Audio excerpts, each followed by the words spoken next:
Bonjour, voici avec le conseiller d'État Antonio Geff, chargé du département de l'aménagement, du logement et de l'énergie, appelé aussi DAL, qu'il nous reçoit chez lui, dans son bureau, pour l'interview en fin de la lettre dans la télé Ciao Italia, pointez-vous, pour les Italiens de Genève et de la Suisse. Bonjour. Ouais. Bonjour. Genève connaît une forte pénurie de logements depuis au moins 2 décennies, notamment pour les nouveaux arrivants au bénéfice d'un travail ou les jeunes couples désidéreux de fonder une famille. Que comptez-vous faire pour augmenter l'offre en matière d'appartements dans les cantons? Alors effectivement, Genève est victime de son succès quelque part. On a une économie très forte et il faut des gens pour porter cette économie. C'est pour ça que beaucoup de gens viennent aussi d'autres pays pour rapporter à Genève. Et ces gens-là, il ne faut pas que travailler, ils vivent aussi. Il y a un poète suisse qui avait dit « On attendait des bras, on a eu des gens ».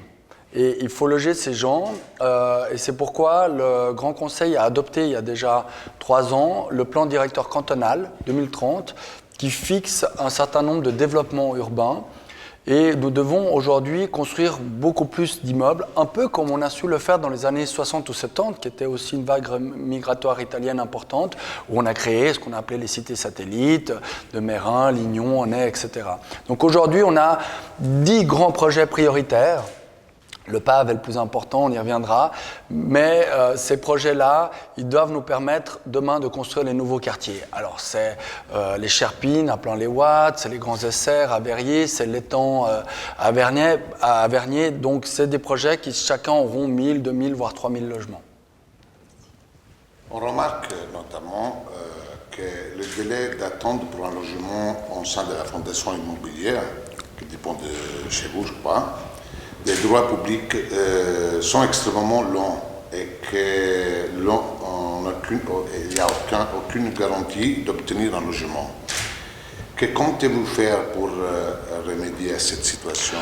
Alors là aussi, les fondations immobilières, c'est le logement social, c'est le logement pour les plus modestes. Hein. Il faut vraiment être dans les plus bas revenus de Genève pour y accéder, c'est réservé pour les personnes à bas revenus.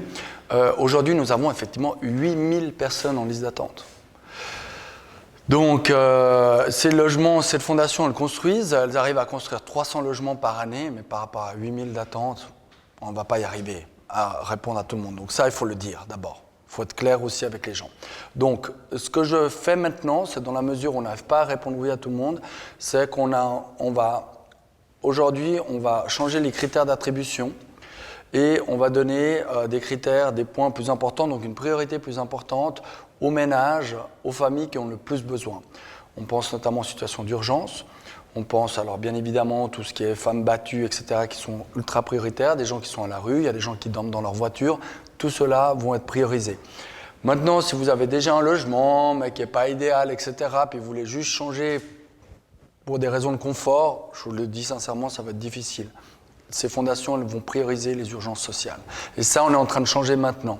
Et ça me paraît juste, en sachant que, voilà, 8000 personnes en attente, 300 logements par année, on ne pourra pas répondre à tout le monde. Pourquoi pas mettre en place un système de pouvoir changer?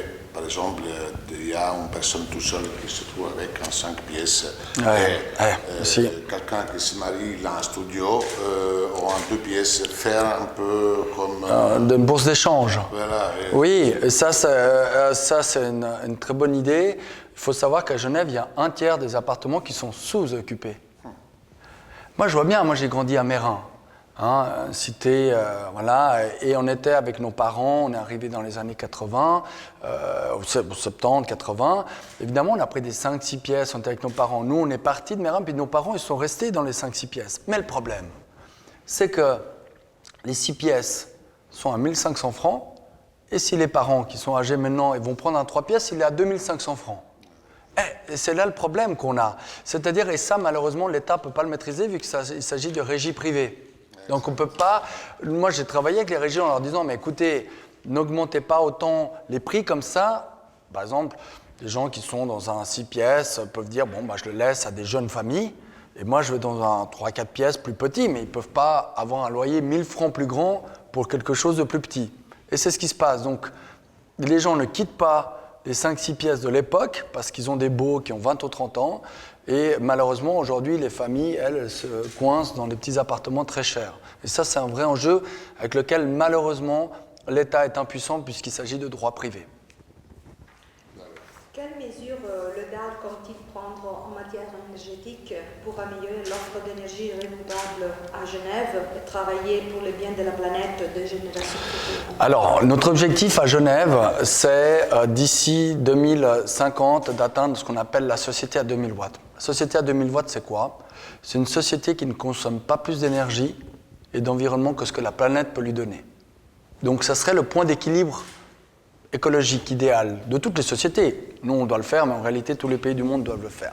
Alors, pour atteindre cet objectif, ce qu'on fait tout d'abord, c'est on travaille beaucoup sur l'économie d'énergie, parce que l'énergie gaspillée est certainement la pire. Et donc, actuellement, on a un programme de renouvellement des simples vitrages. Justement, beaucoup d'immeubles, on parlait tout à l'heure, la construction des années 60, 70, on a beaucoup construit, mais c'est une année où le pétrole coulait à flot, on ne se souciait pas de l'environnement, il n'y avait pas de réchauffement climatique, et on a fait des immeubles très peu performants d'un point de vue énergétique. C'est une catastrophe. Et d'ailleurs, avant la guerre, on construisait mieux énergétiquement dans les années 30. Ils sont mieux isolés que ceux des années 60. C'est assez intéressant. Ici, vous êtes en vieille ville, c'est construit entre 16e, 17e, 18e, c'est mieux isolé. Un bâtiment du Moyen-Âge, ils construisaient mieux que dans les années 60. Tout ça pour vous dire que voilà, la génération pétrole bon marché, mais c'est fini. Et donc ces immeubles-là, maintenant on a un programme de rénovation. Ce qu'on fait aussi maintenant, l'autre élément que je peux citer, c'est qu'on crée des sondes géothermiques. Donc on va aller chercher l'eau chaude qu'il y a sous la terre à 2000 mètres, voire 3000 mètres, et on fait remonter cette énergie qui est durable, qui est permanente, et on estime que juste la géothermie qui a sous le territoire genevois pourrait chauffer 2/3 des ménages genevois.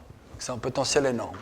Et voilà, on va faire du solaire, on va faire aussi beaucoup d'autres choses pour atteindre cet objectif de société à 2000 watts. Il faut savoir que l'année passée, le PIB genevois a augmenté, mais la consommation énergétique a baissé. Donc on arrive à prouver maintenant à Genève qu'on peut améliorer notre activité, notre confort, tout en diminuant notre consommation énergétique. Et ça, c'est nouveau. Jusqu'à présent, quand on augmentait la qualité de vie, le confort, l'activité économique, la consommation d'énergie augmentait aussi. L'année passée, on a réussi à faire ce que les ingénieurs appellent le découplage, c'est-à-dire de dire que notre société augmente, développe son économie, sa prospérité, mais consomme moins. Et c'est ça qu'on doit poursuivre. Bien. Il y a des projets en matière d'aménagement du territoire, notamment le projet de la Praille Acacia. On a parlé aussi avec Bernet aussi, on a parlé aussi avec quelqu'un de vos collègues à propos de ce projet. Comment vous le voyez dans le futur de ce projet? Comme il est en train de procéder à la réalisation? Alors, effectivement, le grand projet, on a plusieurs, je vous disais tout à l'heure, on a 10 grands projets de nouveaux quartiers à Genève, et puis il y a le grand projet, des grands projets, c'est la Praille Acacia Bernet. C'est un périmètre énorme, 230 hectares. Ce n'est pas en fait un nouveau quartier, c'est carrément une nouvelle commune. Il y aura plus de 20 000, voire 30 000 personnes qui vont y habiter. Et le périmètre d'intervention est très très large. Donc là-dessus, on va créer en réalité presque un deuxième centre-ville genevois. Ça va être un endroit de ville avec autour du parking de l'Étoile actuellement, vous voyez où c'est, des gratte-ciel, donc 175 mètres, c'est le plafond aérien, donc c'est 60 mètres plus haut que le jet d'eau. Donc c'est des choses jamais vues à Genève, ça va être dans les plus grandes tours de Suisse. Et puis après, des immeubles normaux de 6 à 8 étages. On a la caserne Les Militaires qui sortent, on va là y construire 1500 logements, une tour de 80 mètres, c'est déjà assez élevé, c'est comme la tour de la télé. 175 mètres, c'est le double. Et donc ça va être, à mes yeux, ça va être un nouveau centre-ville genevois. Il y aura la vieille ville protestante ici, et puis là, au Pave, on va pouvoir faire plus la fête. Je fais des bistrots, des restaurants, la Dolce Vita à Genève aussi. On va profiter du réchauffement climatique pour il fait plus beau, et l'idée c'est de faire un endroit aussi qui soit très agréable. On va faire un grand parc, parce que qui dit ville dit des espaces de respiration, donc on va faire un parc. Là où il y a la Migros, il y aura un grand parc comme celui, aussi grand que celui des Bastions. Et puis, on va remettre à ciel ouvert la Drise. Donc on va créer une petite rivière qui va traverser tout ce quartier pour aussi créer de la nature en ville. Donc ça, c'est un super projet. Les premiers appartements, c'est dans 5 ans. Puis après, c'est un projet qui prendra 20 ou 30 ans, il faut le dire, parce que ce n'est pas quelques immeubles, c'est carrément un morceau de ville nouvelle. Bien, avec l'énergie captivante de M. Augier, on vous laisse et puis on vous donne rendez-vous à notre interview. C'était Carmelo Vaccaro et Alessandra Destaguzza pour Ciao Italia TV et la notizie di Ginevra. Merci.